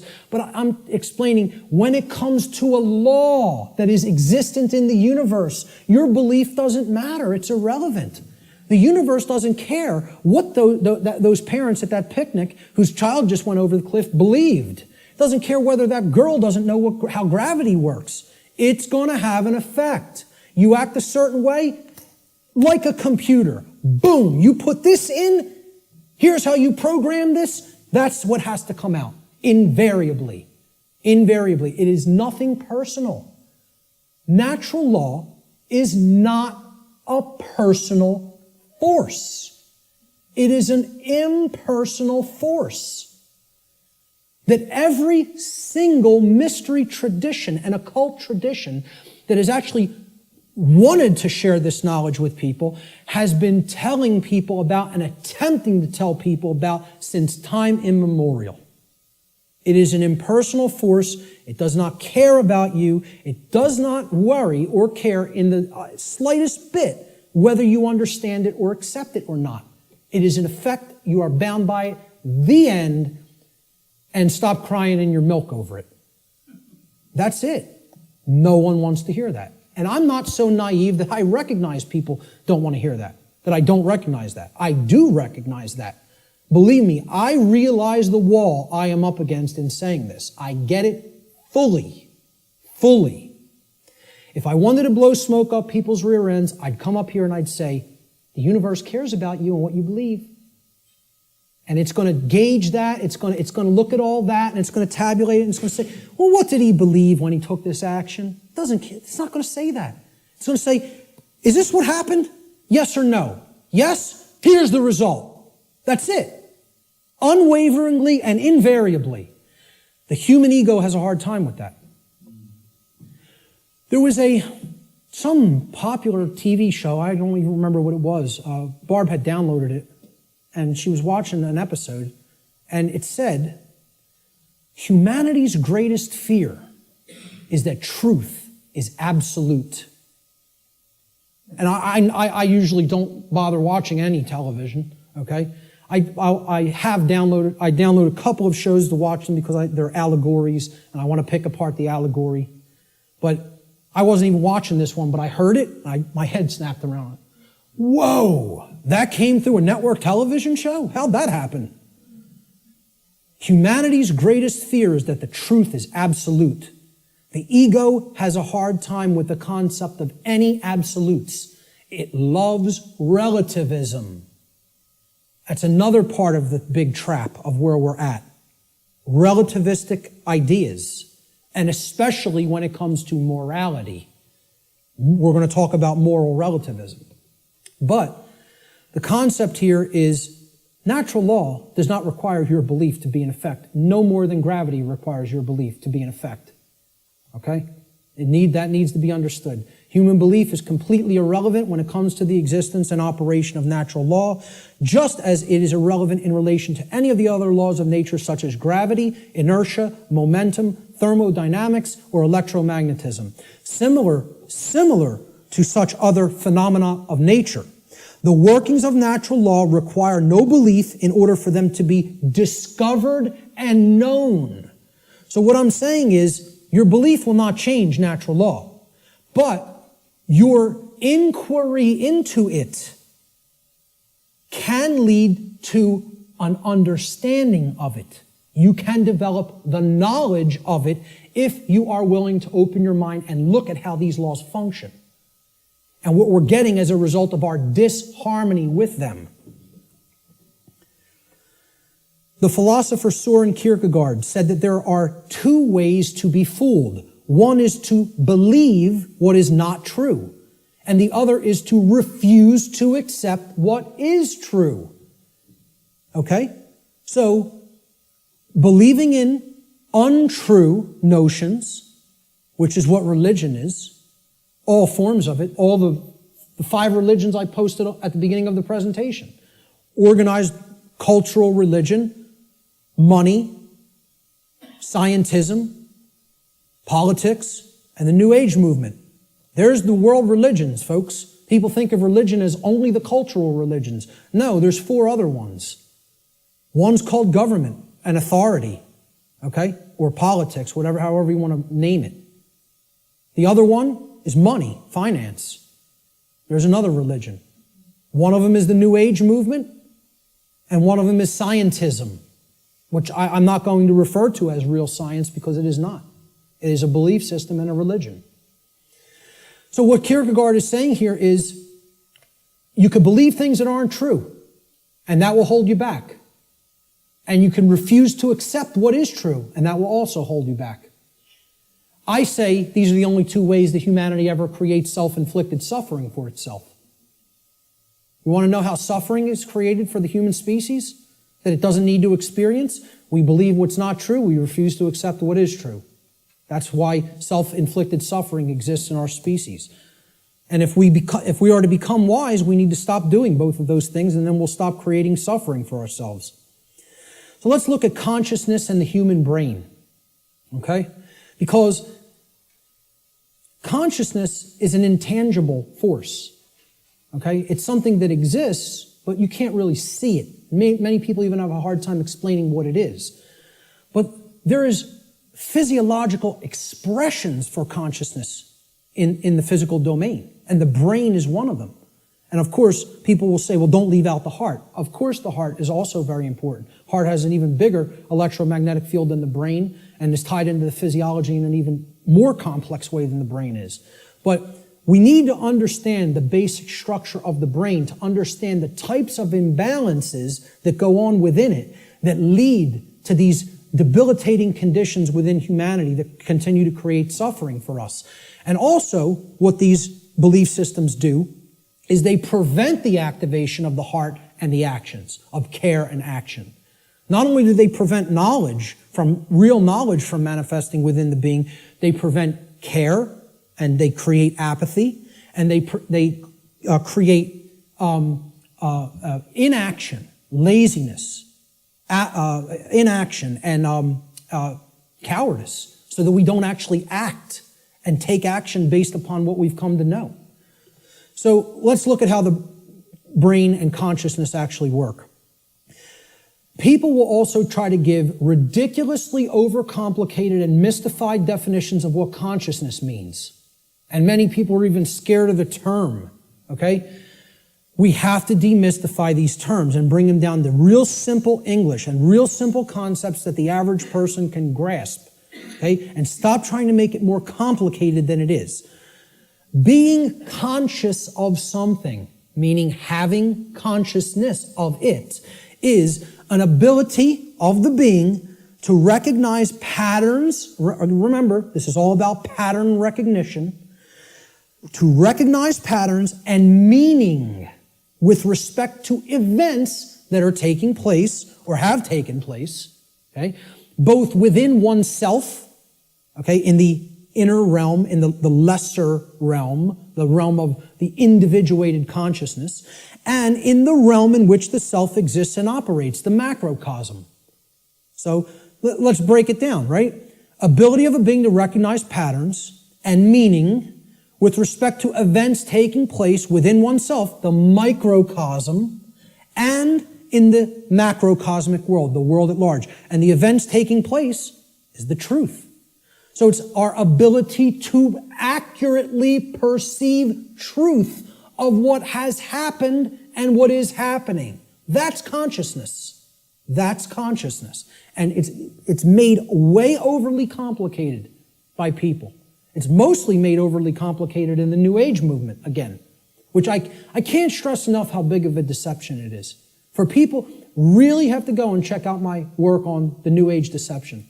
Okay? It's on my website. It's in the video section, and it's in the podcast section. And it's a 7-hour presentation. But I'm telling you, it will be as worthwhile for you to check out as this seminar. So, that's what consciousness is. Now, how does consciousness express? There's a difference between what it is and how it expresses in our life. Consciousness expresses. I ask people, just tell me, what are the ways you could ever make yourself known to any other being? How can any other being come to know who you are in this incarnation, in this physical manifestation? How could they possibly come to know you? How could you manifest yourself or make yourself known to them? And there's only 3 ways: thoughts, emotions, and actions. Okay? And I would say speech falls into the line of the combination of thoughts and emotions. And speech is also a form of action. I'm using force to, make the air flow over my vocal cords to make sounds come out so that you can hear what the concepts I'm trying to express. So it is a form of action. And it derives from what we have thought up to this point and the emotions that we have, and we could express it through speech. So thought, emotion, and action. Thought you have to look at as the creative force that is the expression for consciousness within the individual. Okay? So it's a neutral force. You don't look at your thoughts as masculine or feminine, do you? But you do look at them as creative forces. In order for anything to manifest in the physical domain, it had to first exist as a thought. This computer, somebody had to envision all the parts, how it works, how it's put together. Okay? This camera equipment, the clothes you're wearing, the seats, everything that exists had to first exist in the realm of thought. Had to. By law. Then it comes into physical manifestation through action. Your emotions are a polarized component, you could look at it as. It is a feminine aspect of consciousness. Because other people don't feel your emotions, they could perceive or sense them. You're the one who's feeling the emotions in your physiology. It's an internal expression. You feel emotions inwardly. Inside in the physiology. Hence, this is a feminine expression for consciousness. It is something that is not externalized and put out. It is something that is felt within. So the emotions in the mind-body-spirit connection are the spirit in which we do something. Okay, so that's the feminine force or the spirit. Of course, thoughts are within our mind, hence that's the mind component of the consciousness. Then there's a marriage between them. Okay, so you could look at thoughts as the creative essence, which then blends with or marries to the feminine. Now, see, we're getting into a notion that is taught in many different religious traditions. It's called the Trinity. And I challenge anybody, go and look in any of the trinities that exist, in any of the religions. You can go back to Babylon. You can go to the Indus Valley traditions. You can go to the Egyptian and Cometian traditions, the Christian traditions. Every single religious tradition that has talked of a Trinity, okay, it is always a Father Creator, a sacred feminine figure, okay, of some kind that the Father then impregnates or inseminates in some form, and then from that offspring is born a male child. Always. Okay? What we're talking about here is the Father being the mind, the creative essence. Then the spirit, or the emotions, being the sacred feminine essence. Okay? Or the Holy Spirit, the emotions. And then the child, the male child, is behavior. It is the active or masculine principle that actually interacts with the physical world to change it. And hence, that is the only way to actually save ourselves. And again, people in religious thinking will immediately attack this and say, you're saying that saving ourselves will not come through faith. Yes, I am. Saving ourselves will only come through action. Action will save humanity. Faith will not do it. So, sorry to again, smash another egoic attachment that people have to religious notions. But these religions are created by the control system. Okay? People don't understand that exoteric Christianity is created by the dark occult, of the ancient dark occult mystery schools. They don't understand where this religion came from because they haven't studied astrotheology. And I'm not telling you there's no good concepts in any religion. I say take all the good concepts and leave the nonsense. Because one of the nonsense is that you need to believe in something to be saved from the current human condition. You don't need to believe in a thing. You need to know the truth. And right in their own religion, there it is. Let me just stay on this for a moment, because in their own scripture, the exoteric Christian scriptures, what is the one prescription that the Christ figure gives to the people when he is asked about freedom? He's only asked about freedom like once in the Gospels, okay? In the words attributed to his teachings. And they want to know what will save us, what will make us free, and what is his prescription? Truth shall make you free. No, that is not. There's something missing there. You're close. What is the actual saying? Know the truth. Knowing the truth will make you free. That's the prescription, even in exoteric Christianity. It's right there in the Gospels. But Christians don't want to hear that because the controllers in the church who came from the dark priest class gave them this nonsense that all you have to do is believe and everything will magically change. Well, good luck with that. When people's behaviors have no alignment with morality, you think your belief's going to change something? Again, let me know how that works out for you. And again, I'm not mincing words up here. I'm telling it like it really is. I don't care who it offends. So, the expressions for consciousness are thoughts, emotions, and actions which are likened to, in the consciousness community, of mind, spirit, and body. And it's a trinity. A Father, Creator, which is the thoughts, the mind, the feminine essence, which is the mother of the Trinity, the emotions, the inward aspects, the spirit. And then they give birth. When the thoughts and the emotions come together, they give birth to action in the world, which is the male child. This is very important to understand. I hope everybody is clear. This is our internal Trinity, which constitutes the expressions for consciousness. Okay? So let's move on. Yes. Okay, how much time? It is. Okay, we're going to stop right there and take a break. We will resume at 1:15 precisely. Okay, so you want to come in a few minutes early to get settled. I will start again at 1:15 p.m. Thank you, ladies and gentlemen. Thank you.